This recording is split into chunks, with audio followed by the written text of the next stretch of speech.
Como fica a herança no processo de divórcio, na hora do divórcio? E também de quem é o ônus da prova em provar que aquilo ali é uma herança? Pois é, esse é o assunto da live de hoje. Olá, olá, olá, colegas, tudo bem? Sejam todos bem-vindos.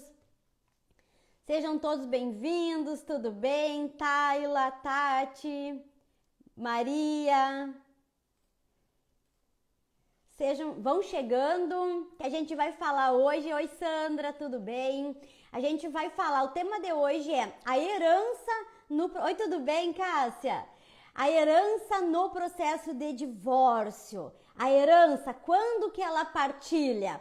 Né? E talvez você diga, ai, Bárbara, eu já sei disso, mas não vai ser, a gente não vai parar por aí. Eu quero realmente falar sobre as questões da subrogação, sobre as provas da subrogação. O foco, na verdade, da live é quanto ao ônus da prova, tá? Ainda mais quando a gente fala de regime da comunhão parcial. Tudo bem, Mariana? Tudo bem, Vivi? Tudo certinho? Vou pensar, Mirella, se eu vou deixar gravado. Sim, gente, eu vou deixar gravado, tá? Hoje assisto a live toda, tá bom, Mari? Ó, promessa, né? Mas, gente, nós estamos aquecendo os motores de muita coisa que vem por aí. Vem realmente um mês repleto de muito conteúdo gratuito, muita live gratuita aqui. Não tem desculpa. Quem não pode comprar o curso da Bárbara, quem não pode, né, vir para a nossa formação de expert em divórcio, a Mariana, por exemplo, ali, ó, a Mariana tá dentro da nossa formação de expert em divórcio. Quem não consegue, não tem desculpa. Porque vai vir muito conteúdo, vai ser um mês de muito conteúdo gratuito aqui para vocês, tá? Então, realmente, a única coisa que vocês precisam fazer é estar aqui. Algumas lives vão ficar salvas, como essas aqui iniciais que estamos aqui aquecendo os motores, né? Mas outras lives não vão ficar salvas e eu vou avisar expressamente quando a live não for ficar salva. Então, o que tu vai ter que fazer? Tu vai ter que assistir ao vivo. Então, esse é o preço, né? É realmente o teu tempo de assistir a live, o teu tempo de estar no ao vivo muitas vezes, para poder ter aquele conteúdo. Então, assim, ó, como o meu compromisso, gente, assim, até para vocês entenderem, tá? Eu trago muito conteúdo e trago muitas questões práticas, principalmente para o advogado em duas situações que eu gosto, que eu tenho assim um prazer grande em ajudar, porque eu já me vi nessa situação, tá? O advogado inseguro em atuar e o advogado que está iniciando ou trocando a sua carreira, né? Eu tenho advogados no meu curso de divórcio, colegas, alunos no curso de divórcio, com 19 anos de profissão. 19 anos de carreira. Só que houve uma mudança de nicho, houve uma mudança de área de atuação.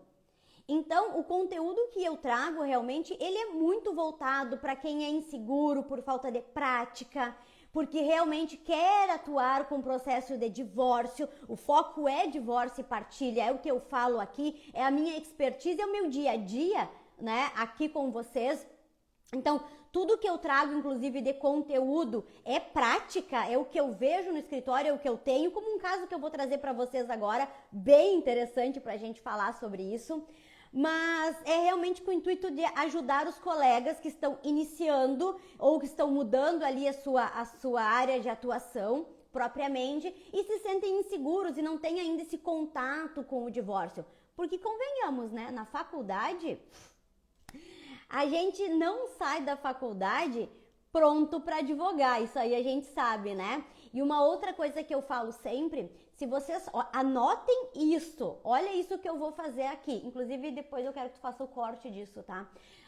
Anotem bem isso que eu vou fazer aqui.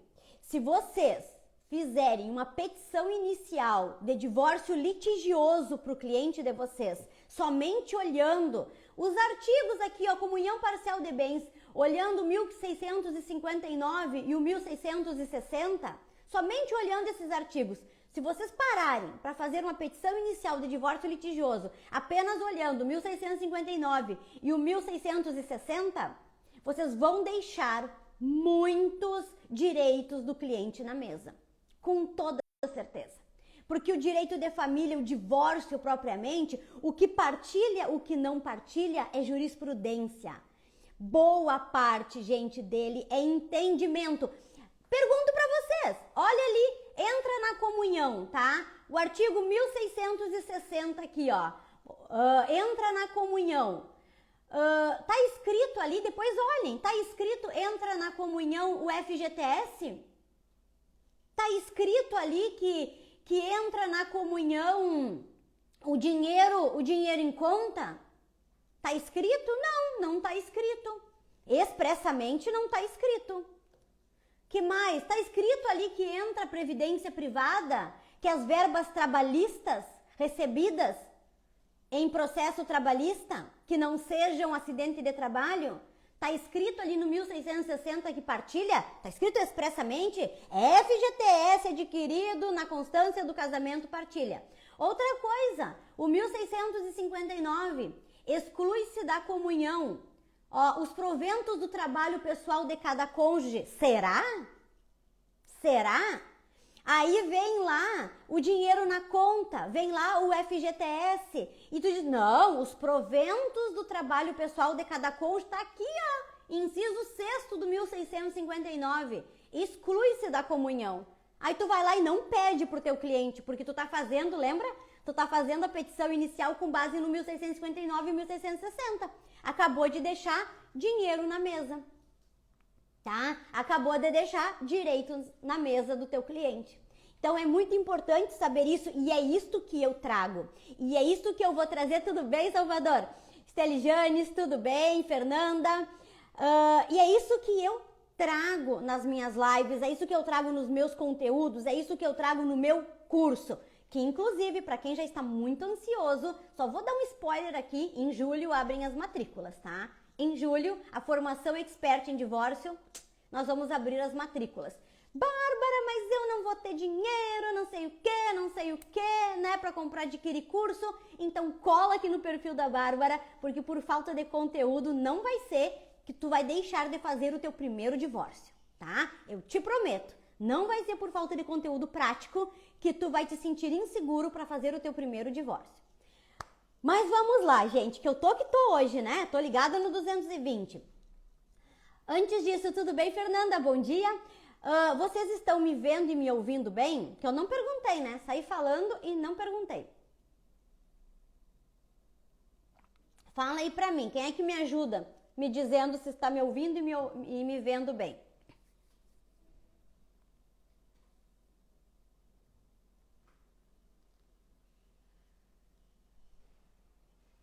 Sim.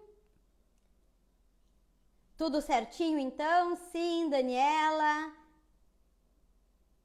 Certo, então, pessoal, tudo sim, certinho, tudo certo. Tudo bem, Jéssica? Os alunos em peso aqui, hein? Obrigada, Mari, tudo certo, então. Então vamos lá, gente. A gente vai falar de herança, a partilha da herança em processo de divórcio. Quando que ela partilha? Mas eu quero realmente trazer para vocês aqui o foco no ônus da prova, tá? Vou trazer, é claro que eu vou trazer uma explicação geral em relação a isso e depois a gente vem nessa parte mais profunda do ônus da prova. As perguntas iniciais eu não vou responder porque eu começo aqui a explicar, mas depois eu venho perguntando vocês. Inclusive, talvez dê uma segurada nas dúvidas mais pro finalzinho, tá? Eu quero contar um caso, quero contar uma história para vocês real, tá? De um caso aqui no escritório. A gente acha muitas vezes que o óbvio, mas o óbvio, né? O óbvio precisa ser dito. Gente, o óbvio precisa ser dito. E isso hoje várias pessoas falam, né? Mas eu quero exemplificar para vocês, inclusive. Quando o cliente chega no escritório de vocês, que é o tema, né, da live, o cliente chega no escritório de vocês e diz assim: doutora, eu quero me divorciar e eu tenho um imóvel que eu recebi de herança dos meus pais. Ele partilha na hora do divórcio? Qual é a primeira coisa que tu vai ter que saber? A primeira coisa é o regime de bens. Bárbara, mas isso é óbvio. Pois é, deixa eu te contar uma coisa, tá? Há uns 2 anos atrás, mais ou menos, uns 2 anos atrás, bateu no escritório para nós fazermos uma defesa em um processo de reconhecimento e dissolução de união estável. Presta atenção aos fatos que eu vou te dar aqui, aos dados, tá? Então, assim, o escritório foi contratado para fazermos uma defesa em um processo de reconhecimento e dissolução de união estável cumulado com partilha de um imóvel. Além de outras coisas, mas tínhamos a partilha de um imóvel. Então, é claro, né? Primeiro se pede o reconhecimento, a dissolução, se reconhece aquele relacionamento para que comunique o imóvel que foi adquirido na constância dessa união estável. A advogada juntou uma escritura pública de união estável. Que bom, né, quando a gente tem uma escritura pública de união estável, porque é mais um indício de que existe união estável. Juntou a escritura pública. Toda a petição inicial dela, olhem isto, por favor, é muito importante. Toda a petição, e não deixem, dedinho no coração, gente, é muito importante isso que eu vou falar. Então, muito dedinho no coração aqui pro Instagram. A única coisa que eu peço para vocês, né, é realmente o dedinho no coração para que o Instagram entregue a live para mais pessoas, sugira a live para mais colegas, tá bom? Aí a advogada fez toda a petição inicial dela como se essa união estável fosse regida pelo regime da comunhão parcial de bens. Porque é o mais comum. É o mais comum que a união estável seja regida pelo regime da comunhão parcial de bens. E ela juntou uma escritura pública de união estável. E toda a petição, então, ela provou, na cabeça dela, estou provando a existência de uma união estável, juntou a matrícula do imóvel, da casa, que estava quitada durante o período da união estável. Ela deve ter pensado, né? Que caso fácil. Nossa, que casinho que foi simples! União estável, com escritura pública de união estável, imóvel quitado, não é nem financiado. E ainda provo lá a matrícula, né? Que casinho bem simples. E aí veio pra gente fazer a defesa. Beijo, Isabel. Tudo. 1000 corações pra ti. Obrigada, obrigada. Vocês me ajudam bastante, tá? Porque é uma forma de o Instagram entregar e outros colegas que talvez não conheçam o meu perfil, fiquem me conhecendo. Então, imagina, aí veio a defesa para o meu escritório fazer. A equipe fez toda a defesa, tá? Com base na união estável regida pela comunhão parcial de bens. Quando chegou em mim para corrigir a defesa, qual é a primeira coisa que a Bárbara faz? Tem escritura pública de união estável? Tem. Deixa eu ler a escritura pública. Agora, pasme excelência. Pasme excelência com o que eu vou dizer. Sabe o que estava escrito na escritura pública de união estável? Que o regime era da separação de bens. Sim, que o regime era da separação de bens. A advogada não viu. A minha equipe não viu. Porque não fez o básico. Não fizeram o básico. Olhar o regime de bens. Por isso que eu bato na tecla. Aí sim, a defesa da Bárbara ficou super fácil. Que mancada, que mancada. Aí o que eu fiz, excelência? Escritura pública de união estável, separação de bens. Não comunica. Não comunica. Então assim, gente, o básico precisa ser dito. Jamais eu oriento um cliente, tá? Jamais eu oriento um cliente sem olhar a certidão de casamento. Certidão de casamento para ver se o regime está certo. Sem olhar a escritura pública. Quando tem união estável, eu sempre pergunto, tem escritura? Vocês fizeram algum documento? Me dá que eu quero olhar. Jamais eu oriento um cliente sem olhar a matrícula do bem. Deixa eu olhar a matrícula. Ah, é separação de bens, mas está lá na matrícula. Parabólicas ligadas. Mas está lá na matrícula. Maria e João, não interessa essa separação de bens. Então, gente, eu quis contar isso para vocês, para que vocês entendam que o básico precisa ser analisado, tá? E assim, ó, eu já advogo há quase 10 anos e eu só advogo com divórcio. Vocês não têm noção das mancadas que são feitas nas petições iniciais. Principalmente, aí vindo ao que eu quero falar com vocês aqui, ônus da prova. Ônus da prova, gente. Vocês não têm noção as mancadas. O que é comum, tá? O cliente chega para nós falando a vida inteira, falando a novela, contando com todo respeito, né, a quem passou pelaquela situação que está doendo, aquela traição que está doendo, aquela situação de violência psicológica que está doendo, enfim, com todo o respeito e compreendendo isso que a pessoa está... e às vezes ela nem tem um psicólogo e esse psicólogo está sendo o advogado, então ela vai desabafar no teu colo. Mas nós temos que ser técnicos, colegas. Nós temos que ser técnicos. É por isso que nós não devemos fazer o nosso próprio divórcio, porque nós não vamos ser técnicos. Tá? A gente tem que ser técnico. E aí vem toda a questão. O cliente despeja a novela mexicana e o advogado, o que ele faz? Ele esquece a técnica, ele esquece o ônus da prova, ele esquece o que cabe ao autor provar na petição inicial, o que cabe ao réu, ele esquece isso. Aí o que ele faz? Por quê? Porque ele foca na novela mexicana, ele traz a novela mexicana para o processo e foca nisso. É muito, exatamente, Daniela, é muito emocional envolvido. Se eu fosse me divorciar, vou bater, não é madeira, mas é um MDF, é um PDF. Não, é um MDF. Gente, eu confundo. Sempre que eu vou falar MDF, PDF. Bater na madeira. Mas se eu fosse me divorciar, eu não faria. Mas, Bárbara, tu é especialista em divórcio. Mas eu não faria o meu próprio divórcio. Muito provavelmente eu contrataria um aluno meu para fazer. Com toda certeza eu contrataria um aluno meu para fazer. E eu não faria o meu próprio divórcio. Sou louca? Com todo emocional, querendo matar ele ainda. Ainda mais se o bendito me traiu, vamos supor. Né? Vou eu fazer o meu processo de divórcio? Claro que não.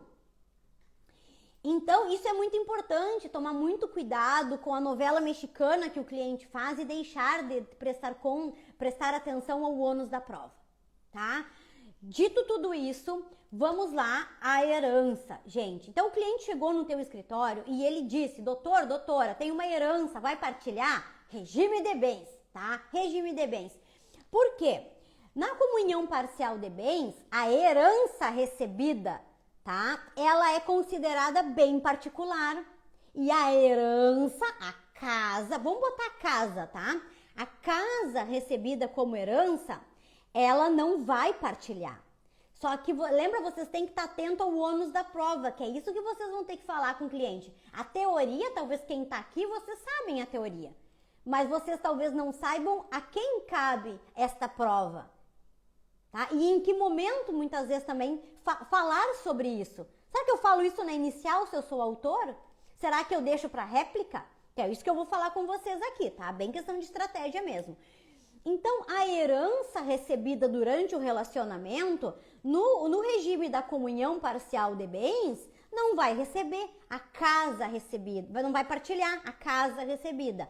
Mas já no regime da comunhão universal, vai partilhar, porque partilha tudo. Mas eu quero deixar o regime da comunhão universal de lado e quero falar na comunhão parcial, exatamente porque é o mais comum e é onde tem mais pegadinhas. Vai ficar salva a live, tá? A herança não partilha. Só que eu quero chamar a atenção para vocês, porque entra na comunhão de bens as benfeitorias realizadas E o inciso 4, tá? As benfeitorias em bens particulares e os frutos dos bens particulares. Por enquanto eu só tô falando no conceito geral. Então, aquela casa que o teu cliente recebeu de herança, ela não partilha na comunhão parcial de bens, mas eles fizeram reformas naquela casa. O valor agregado pela reforma partilha. Vou dar um exemplo de um caso que eu tenho. Tem o terreno, a construção, vou falar, Fernanda, dos aluguéis, tá? Porque os aluguéis entram ali nos frutos. O terreno, tá? Um caso que eu tenho, por exemplo, a minha cliente recebeu a casa e o terreno. Não foi nem de herança, foi de doação, mas se aplica aqui para vocês entenderem. Ela recebeu, então aquilo é um bem que não partilha. Só que durante o casamento, ela botou piscina, ela construiu um quiosque com churrasqueira, né? Então ela trouxe toda uma construção. Aí o que acontece? O valor agregado por isto ao imóvel particular partilha. No caso, inclusive, se fez o cálculo, né, de quanto vale o metro quadrado construído e tudo mais, para saber quanto que valeria aquela construção, tá? Então, isto vai partilhar.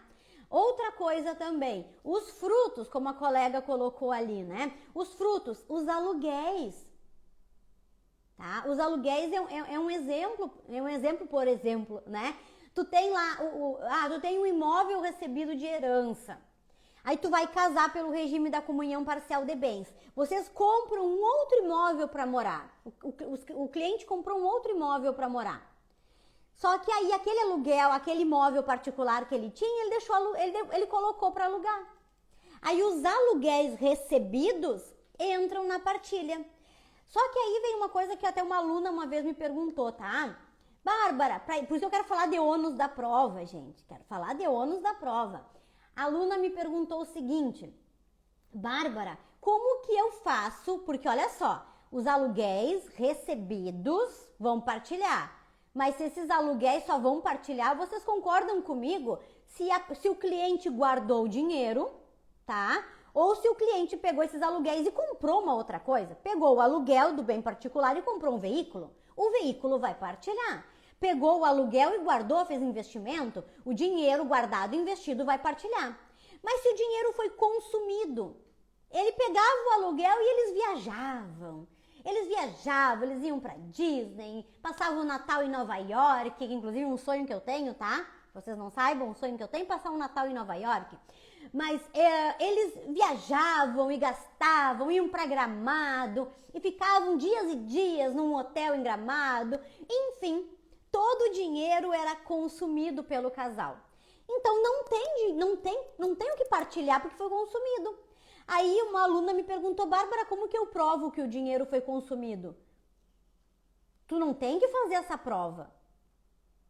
Não é uma prova que cabe a ti. Tá igual a eu, amo Natal. Sim, Fernanda, amo. Minha data preferida do ano é o Natal. Viro criança no Natal, tá? Viro criança no Natal. E o meu sonho é passar um Natal a rigor em Nova York, tá? Mas aí, como é que eu provo que o dinheiro foi consumido? Primeiro, esse ônus da prova não é teu.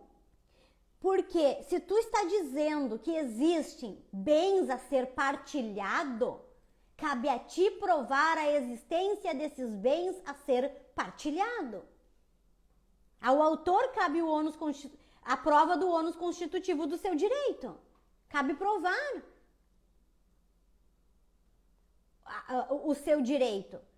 Então, se eu alego que tem uma união estável, se eu alego que existe um casamento, eu tenho que provar esse relacionamento, a existência dele. Aí, se eu alego que existe um bem a partilhar, que existem os aluguéis de um bem particular, eu tenho que provar que existe.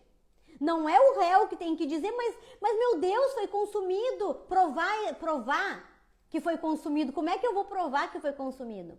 Aí o autor, que ele vai ter que provar que existe um dinheiro na conta, que um veículo foi comprado. Aí sim, um veículo adquirido na constância do casamento, de forma onerosa, presume-se a comunicação. tá? Então, é isso que tem que ficar bem claro para vocês. E aí vem a questão do ônus da prova. Gente, isso aqui, inclusive, porque assim, a gente sabe, eu não tô nem olhando as perguntas de vocês para não perder meu raciocínio, depois eu venho, tá? Obrigada, Roberta. Obrigada. Assim, ó, a gente aprendeu na faculdade, cabe ao autor a prova do ônus constitutivo do seu direito, cabe ao réu, né, provar os fatos, né, impeditivos, modificativos e extintivos do direito do autor. Tá, e aí? E aí, cara pálida? Tá, eu entendi isso, mas na prática, gente, quando a gente fala de regime de bens, divórcio, partilha, e a gente fala, por exemplo, do regime da comunhão parcial de bens aqui, o entendimento do judiciário, com base inclusive no ônus da prova, mas para deixar mais palpável para vocês, se eu, autor, digo que um bem se comunica, que eu tenho direito a um bem, eu tenho que provar o relacionamento e a existência desse bem. Tá aqui o óbvio que precisa ser dito e que os colegas não fazem. Os colegas focam na novela mexicana e não fazem o básico. Provar a existência do patrimônio comum. Ao réu em defesa, cabe dizer não comunica, porque é um bem herdado. Em defesa, se ele disser que é um bem herdado, ele tem que provar que é um bem herdado. Por isso que quando o cliente te procura falando que recebeu de herança, de doação, tu tem que verificar se existe a prova, porque é tu que vai ter que fazer essa prova. Porque no regime da comunhão parcial de bens, os bens adquiridos na constância do casamento, há uma presunção de que foram comprados e que é patrimônio comum do casal, é o entendimento do judiciário. Não diz isso na lei, é entendimento do judiciário. Se eu entro com processo de divórcio, então, dizendo que existe um bem a ser partilhado, cabe a mim provar a existência dele. E basta que eu prove a matrícula, o bem ali, a matrícula, dizendo que esse bem foi adquirido na constância do casamento. Que esse bem existe, tá? E que foi adquirido na constância do casamento. Passou pro nomezinho, tá lá, imóvel matrícula tal, data tal, é do meu marido. É isso que eu tenho que provar. Agora, eu não preciso provar que ele pagou. Eu tenho que provar que aquisição. Agora, por quê? Por causa dessa presunção. Que os juízes entendem que então existe a presunção do que o que foi adquirido durante o relacionamento é patrimônio comum do casal. Aí lá em defesa, aquele que alega sua exclusão, porque é um bem particular, porque é um bem herdado, porque é um bem doado, ele tem que fazer a prova. Se ele não fizer a prova, a subrogação, gente. A coisa mais difícil, a subrogação. Mas é um bem, eu tinha, porque assim, a herança, aí como é que tu vai ter que fazer, né? Só para finalizar esse raciocínio. Não, mas tá aqui, ó, inventário, eu recebi herança, ponto. Aí é o outro, né, se tiver que dizer, não, mas teve os frutos, as benfeitorias, bom, cabe ao autor provar então isso. Que existem esses bens, que existe isso, tá? Agora, gente, o mais difícil é quando há subrogação. Por quê? Porque se eu tenho um bem herdado durante o relacionamento, eu troco ele por um outro bem. Eu tenho um imóvel de R$1 milhão e eu troco por outro imóvel de R$1 milhão. A incomunicabilidade, digamos assim, né? Ela acompanha, continua sendo um bem particular por causa da subrogação. Mas o problema é quando eu vendo esse bem herdado, pego o dinheiro e compro um outro bem. Também não partilha, subrogação. A questão toda é fazer a prova desta subrrogação. Porque a subrrogação bonitinha, tá? E olha só, o ônus da prova. Quem é que tem que provar a subrrogação? Quem alega a subrrogação para excluir o bem. A Maria vai entrar com processo de divórcio e prova que existe um imóvel que foi comprado na constância do casamento. Ela precisa apenas provar que foi comprado na existência do casamento. Por matrícula, por contrato de compra e venda, enfim, ela prova a aquisição deste bem na constância do casamento. Aí o João tem que dizer não, é subrogado de uma herança. Ele tem que provar, porque o entendimento do juiz é que quem alega subrogação para excluir tem que provar, porque senão se presume que comunica. E a subrogação correta, ela tem que vir como uma cláusula na escritura pública, no contrato, na matrícula. Tem que estar lá, olha, eu tinha um imóvel de R$1 milhão, eu vendi, o dinheiro que eu estou dando para comprar esse imóvel, esse R$1 milhão que eu estou dando, ele vem de dinheiro particular da venda de um bem que eu recebi de herança, tá? Isso tem que constar na cláusula. E assim que se faz uma subrogação. Com a anuência, para ter validade, tem que ter a anuência do cônjuge. Ah, não é só eu querer, Bárbara, fazer uma cláusula de subrogação? Não.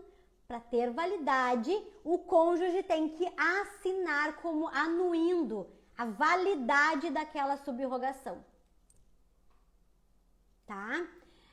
Mas como eu sempre digo, quando que eles fazem essa cláusula de subrogação?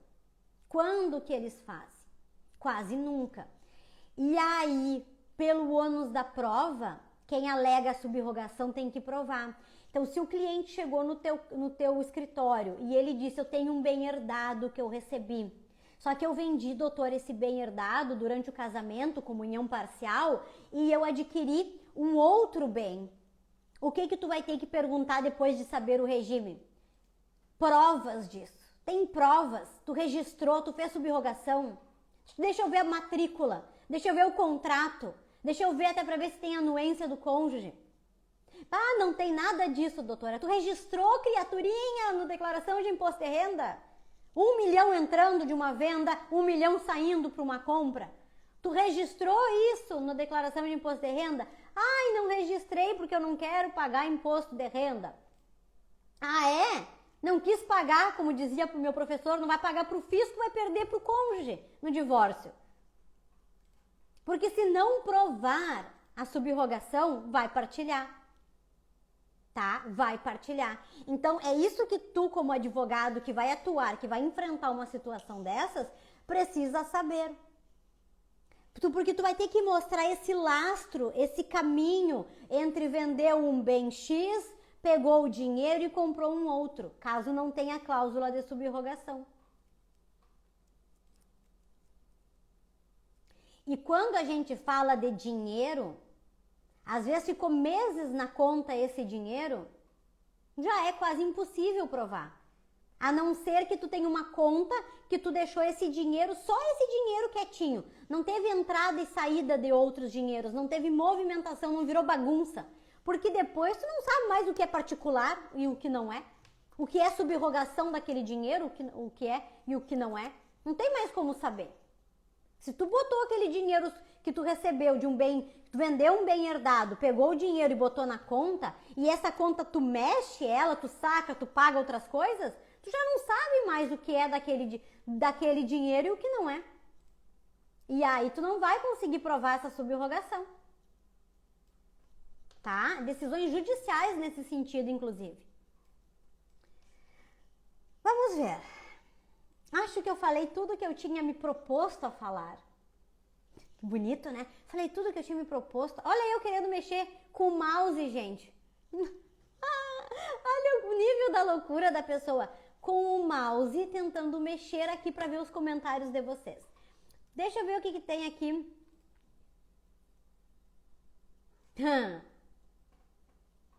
Muito boa. Quando na herança só existe a posse?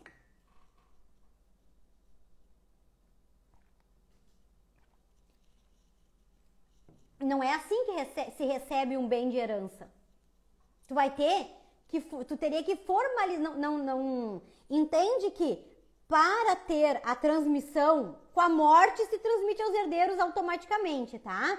Princípio da Saizine, acho que é algo nesse sentido. Gente, não atuo com inventário faz tanto tempo. Mas, para transferir a propriedade, tu precisa do inventário. Então, se tu tiver só a posse deste bem, vai ser muito difícil provar que isso veio de herança. Porque olha só, tá no nome de quem? Já fico pensando aqui, tá no nome de quem? Tem que analisar várias questões, Mara. Tá no nome dos teus pais ainda? Se tá no nome dos teus pais, olha só, o direito é maravilhoso, né? Tá no nome lá do João, teu pai faleceu, tu está com esse bem, tu tá utilizando esse bem é de quem ainda na propriedade, na matrícula? Do pai, então não vai nem partilhar, realmente, porque não é teu, é do pai. Agora, tu recebeu um terreno e tu construiu nesse terreno, o terreno é do teu pai, ainda pertence a herdeiros. Agora a construção não. Então tem que analisar vários detalhes.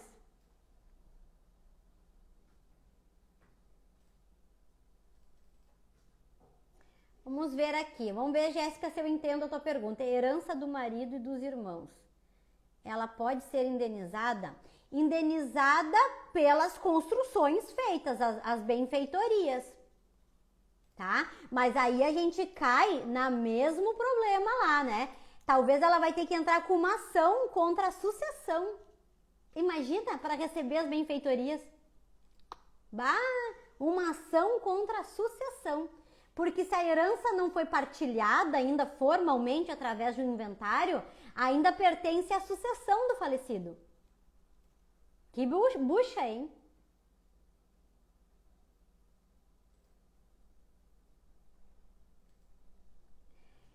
Excelente pergunta, Jéssica, né? A subrogação na matrícula eu faço a qualquer momento? Sim, tá? É possível fazer a qualquer momento, desde que todos... Tu pode retificar essa matrícula, desde que todos concordem. É possível retificar. Caso o registro de imóveis não aceite a retificação, mesmo todo mundo concordando, vai ter que suscitar dúvida. Vocês estão arrasando nas perguntas.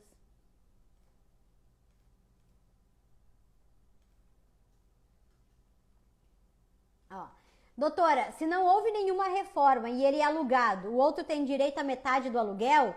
Não, o outro não tem direito à metade do aluguel. Eu me separei. Com a separação, de fato, cessa a comunicação do regime. Meu cônjuge, né, continuou recebendo aluguéis. Eu vou ter direito a esse valor enquanto eu estou discutindo o divórcio? Não. Não, porque não é meu.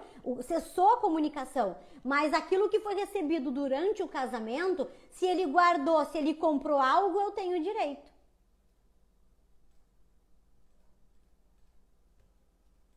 Ui.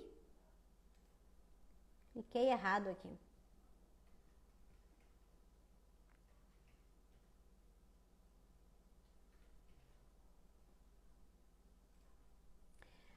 Ó, a pessoa recebeu 70 mil reais de herança em dinheiro. Espero que ela tenha recebido através de inventário, né? Pegou o dinheiro e investiu no imóvel, que provavelmente do casal.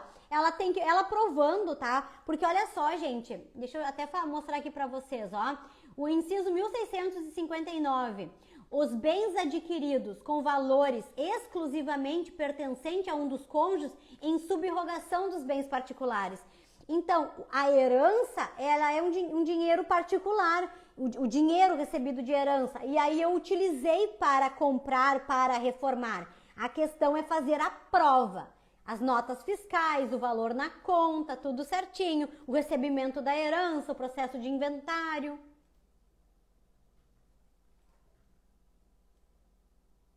E assim, colegas, talvez o cliente não tenha nada de prova da subrogação. E aí, problema dele, tá? Problema dele, porque ele não tomou cuidados, ele deveria ter contratado um advogado para fazer isso tudo. Ele não fez. E aí, às vezes, vocês acham que vocês têm que fazer milagres. Se não há prova nenhuma da subrogação, pegou um dinheiro, pegou 70 mil de herança, colocou na conta. Só que nessa conta ele depositou salário, ele guardou dinheiro, ele movimentou, ele fez um monte de coisa, ele pagava diretamente os empreiteiros lá da reforma, ele comprava material de construção. Não tem mais como saber que os 70 mil investido na obra é da herança. Não tem mais, confundiu tudo.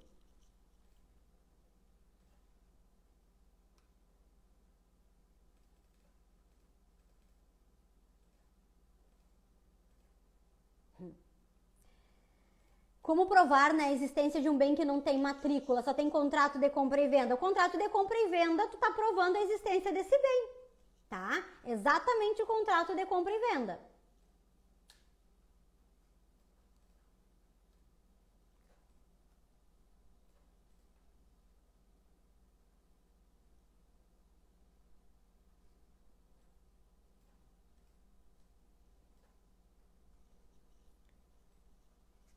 Mas a esposa que esteve usufruindo já não se beneficiou por um prolongado. Mas se a esposa que esteve usufruindo já não se beneficiou. Não, mas aí não tem isso. Ah, ela estava usando bem, ela se beneficiou. Ela tem direito à indenização, sim, das benfeitorias, desde que realizadas de boa fé.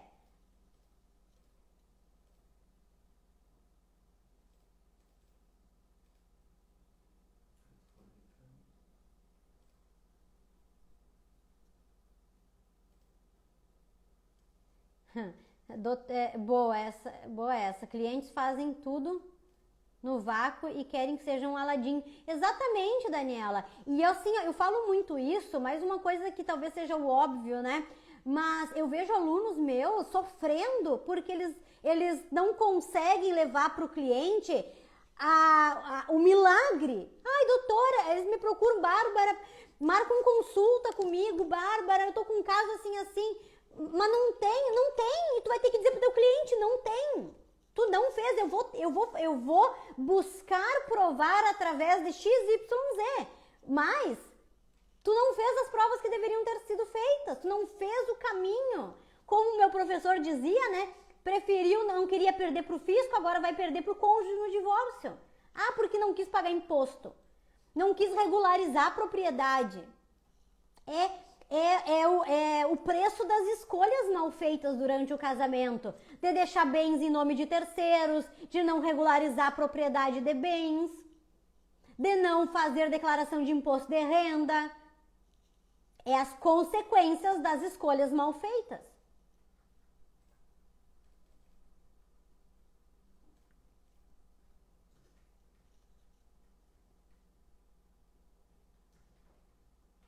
Essa aqui é muito boa, né? Doei para o filho. Se doei, escritura pública de doação. Não tem escritura, foi de boca. Então não tem doação. Vai partilhar no divórcio.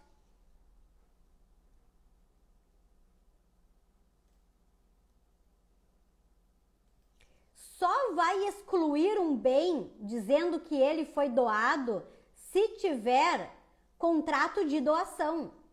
E a partir de um valor que eu não me lembro agora qual, tem que ser escritura pública de doação. 30 salários mínimos, né? A doação de um bem imóvel que ultrapasse o valor de 30 salários mínimos, que qualquer um vai ultrapassar, pouco mais de 30 mil reais, deve ser feita, exigência da lei, deve ser feita por escritura pública de doação. Boa, meu marido. Um sussurro no final. Aqui vocês devem escutar um sussurrinho, tá? É o meu marido sussurrando aqui, que ele não se aguenta. Mas é exatamente só uma vaga de garagem. Vai ser menos que 30 mil reais.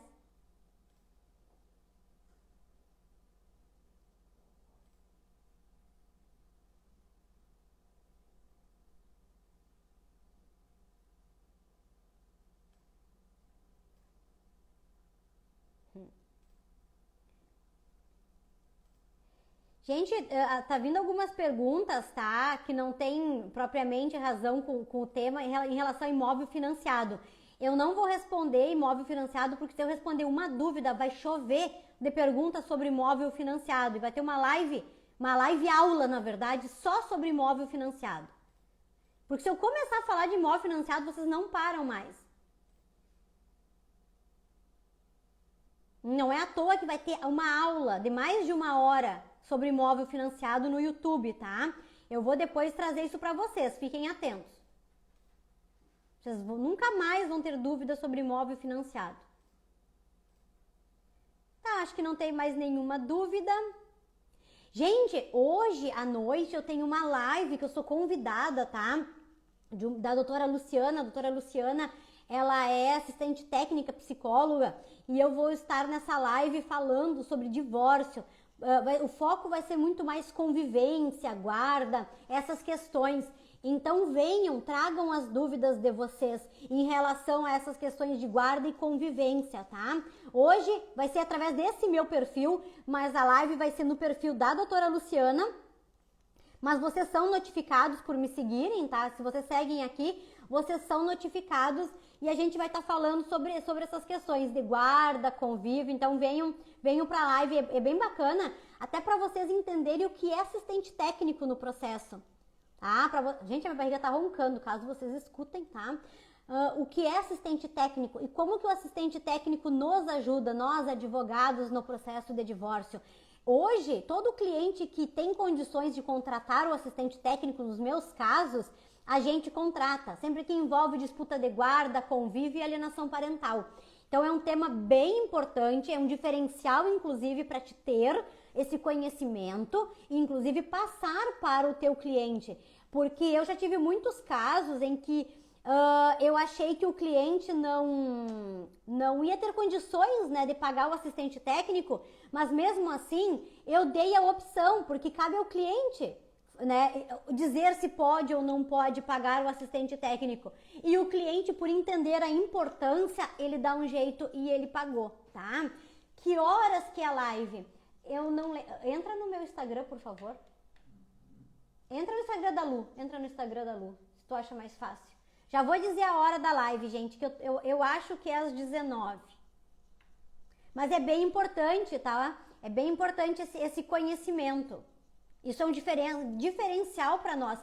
Tanto que no meu curso de divórcio, às 19 horas, é às 19 horas, tá? Às 19 horas.